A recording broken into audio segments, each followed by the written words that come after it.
नमस्कार दोस्तों, मैं हूं धर्मेंद्र कुमार तिवारी और आप देख रहे हैं अध्यात्म गुरु चैनल। मित्रों, आज मैं मंदोदरी हरण का दूसरा पार्ट आपके सामने प्रस्तुत करने वाला हूं। जो मित्र लोग नए हैं वो आई बटन पर जाकर हमारे पहले पार्ट को देख सकते हैं, जिसमें मैंने बताया है कि अंगद बाली का पुत्र था और उसकी माता का नाम था मंदोदरी। मंदोदरी का हरण हुआ था जिसको रावण ने हरण कर लिया था और अंत में बाली ने मंदोदरी को वहीं छोड़ दिया था। लेकिन उस घटना के बारे में विस्तार से आपको दूसरे पार्ट में बताने जा रहा हूं। जब रावण ने मंदोदरी का हरण कर लिया और यहाँ से बाली को पता चला तो बाली लंका में जाकर रावण को बहुत तरीके से ललकारने लगा कि रावण दुष्ट बाहर निकल, मैं तुम्हें युद्ध के लिए ललकार रहा हूँ। रावण को सारी बातें ज्ञात थी कि अगर मैं उसके साथ युद्ध करने जाऊंगा तो बाली मेरा आधा बल खींचकर मुझे मृत्यु को प्राप्त करा देगा। इसलिए रावण मंदोदरी के पीछे छुप गया। मंदोदरी से उसने गंधर्व विवाह कर लिया था, वो भी जबरदस्ती। इसलिए मंदोदरी ने यह सोचा कि अगर मैं सिर्फ रावण को ही मरने दूं तो अलग बात है, लेकिन यहाँ के जनमानस की हानि होगी, क्योंकि रावण के साथ में कई बड़े बड़े वीर योद्धा हैं जो भी रावण को बचाने के लिए जरूर युद्ध में भाग लेंगे। इसलिए उसने पूरी लंका को बचाने के लिए रावण का साथ दिया और जाकर उसने कहा, स्वामी, रावण जो है मुझे छोड़ने के लिए तैयार है, बस आप यहाँ आकर थोड़ी देर के लिए विश्राम कर लें, रावण पूरा प्रबंध कर रहा है। ऐसा ही हुआ मित्रों। रावण ने कहा कि हे मित्र, हम दोनों मित्र हैं और आप जो हैं मेरे यहाँ भोजन कर लें। भोजन करने के पश्चात मंदोदरी को मैं यहाँ से विदा कर दूंगा। और दोस्तों, भोजन परोसा गया और जो है बाली बिना भोजन मंत्र पढ़े भोजन को नहीं खाता था, क्योंकि वो भगवान श्री विष्णु जी का परम भक्त था। इसलिए जैसे ही आंख बंद करके भोजन करने लगा, वैसे ही उसने मंदोदरी ने बाली की थाली को बदल दिया और वो थाली जाकर रावण को दे दिया और रावण की झूठी हुई थाली बाली के पास रख दी। जब बाली को यह ज्ञात हुआ कि रावण की झूठी थाली मेरे पास है तो क्रोध से अग्नि में लाल हो गया। उसने कहा, मैं झूठा भोजन नहीं करता हूँ। उसी समय मंदोदरी ने कहा, हे स्वामी, जब आप झूठा भोजन नहीं कर सकते तो मंदोदरी आपकी पहले की मंदोदरी नहीं रही, क्योंकि आपको काफ़ी दिन बाद ज्ञात हुआ है कि मैं लंका में हूँ। इसलिए वो ऐसा कह रही थी। तो फिर बाली ने कहा, क्या किया जाए? तो मंदोदरी ने कहा, हे स्वामी, आप अंगद का पालन पोषण करें और मुझे यहीं छोड़ दें, क्योंकि मैं अब आपके योग्य नहीं हूँ। ऐसा कह दिया तो फिर बाली को बहुत क्रोध आया। उसने कहा, रावण की गर्जना से मेरे पुत्र का जन्म हुआ था, इस समय मैं इतनी तेज गर्जनाहट करूँगा जिससे पूरे लंका की जो गर्भ धारण किए हुई महिलाएं हैं सबका गर्भ गिर जाएगा।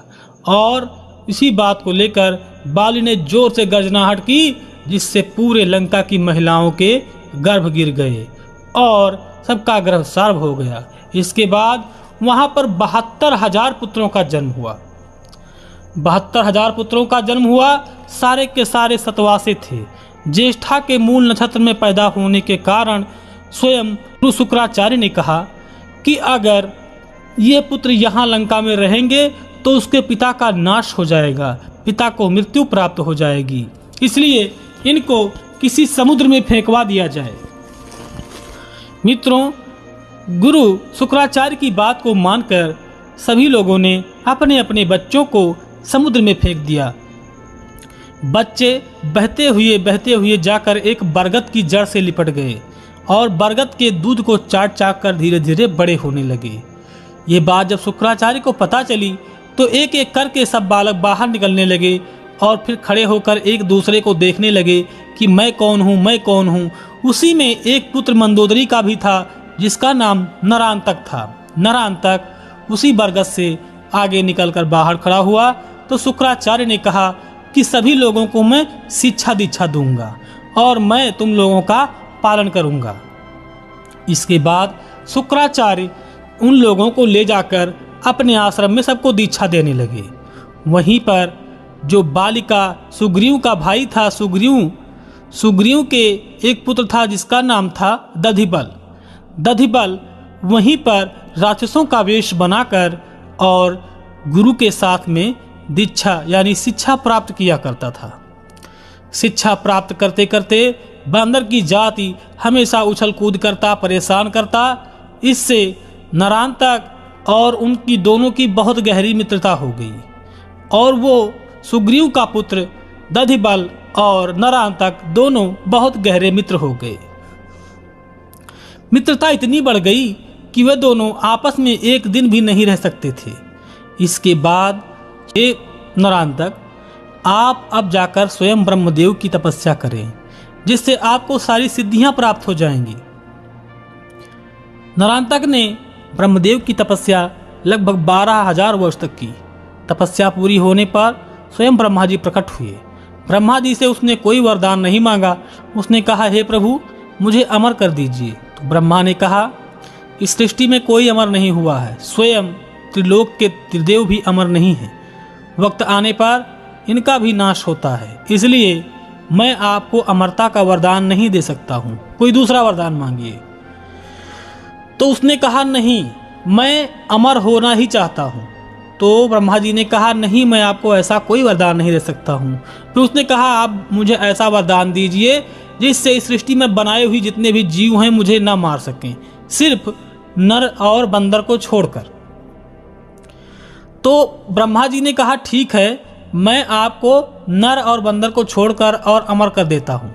इसके बाद उसने फिर कहा कि हे ब्रह्मदेव, वानर जाति को भी आप उसी में शामिल कर लीजिए कि वानर जाति भी मुझे ना मार पाएं, क्योंकि उसे विश्वास था कि मेरा एक मित्र दधिबल, जो परम वीर प्रथम प्रतापी है, वो मेरा वध जरूर कर देगा। कभी ऐसा समय ना आ जाए, इसके डर से उसने पहले ही ब्रह्मदेव से वरदान मांगा। ब्रह्मा जी ने कहा कि हे नरांतक, तुम्हारा वध सिर्फ और सिर्फ तुम्हारे गुरु भाई, जिसका नाम दधिबल है, उसी के हाथों होगा। इसलिए तुम उससे कभी दुश्मनी मत करना, उससे दूरी बनाए रखना। ऐसा कहते हुए और फिर उसको एक बहबलपुर नाम का नगर बनाकर, जो उसमें मैदानों और विश्वकर्मा के द्वारा बनाया गया था, जो स्वर्गलोक और पृथ्वी लोक के बीचों बीच में बनाया गया, वहीं पर दधिबल अपने पूरे साम्राज्य को बनाकर अपने 72,000 सेनाओं के साथ वहां रहता था। उसकी पत्नी का नाम बिंदुमती था और वहां पर निवास करता था। दधिबल जब सुग्रीव और बालिका आपस में दुश्मनी हो गई, तो सुग्रीव ने अपने पुत्र दधिबल को यहाँ अपने प्रदेश से दूसरे देश भेज दिया कि आप जाकर प्रभु की तपस्या करें। ये हमारा घरेलू मैटर है, जो हमारे भाइयों का ही झगड़ा है, इसमें आपको नहीं पड़ना है। ऐसा कहकर जब सुग्रीव ने दधिबल को भेज दिया, तो दधिबल जाकर यहाँ से द्रोणागिरि पर्वत पर जाकर तपस्या करने लगे।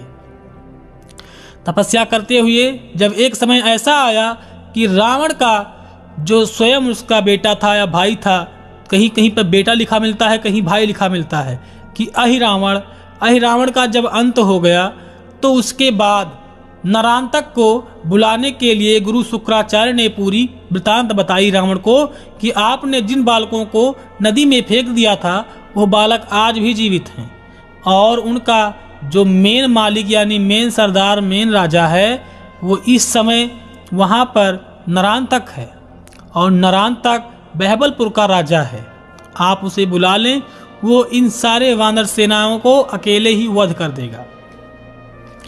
रावण ने अपने सभी पुत्रों का अंत देखने के बाद यह निर्णय किया कि मैं उसे भी बुलाऊंगा जरूर, और उन्होंने शुक्राचार्य के जरिए उनको बुलाने के लिए बुलावा भेजा।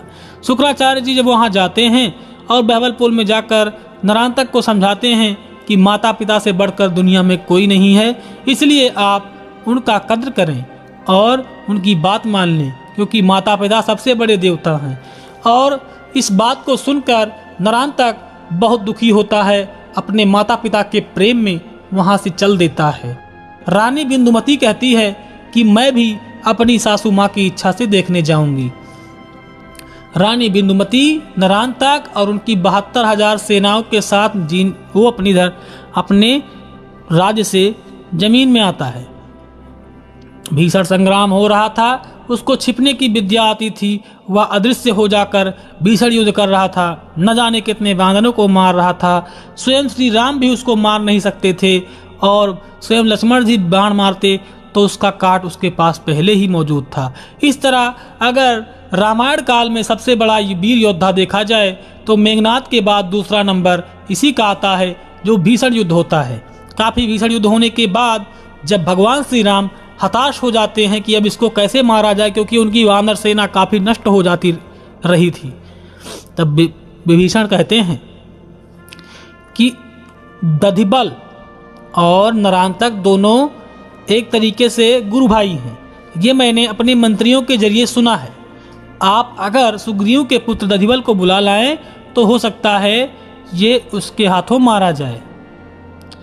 इसके बाद स्वयं हनुमान जी को इस बात की बात बताई गई तो हनुमान जी द्रोणागिरी पर्वत पर जाते हैं और दधिबल के पास इंतजार करते हैं। दधिबल पूजा पाठ करके अपने एक कुटी में जाकर विश्राम करने लगता है।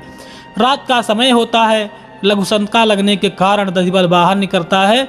उस समय हनुमान जी जय श्री राम नाम का जाप करते हैं। दधिबल पूछता है, आप कौन है मान्यवर? तो स्वयं हनुमान जी कहते हैं, मैं श्री राम का दूत हूँ और आपके पिता सुग्रीव ने आपको मुझे लाने के लिए भेजा है।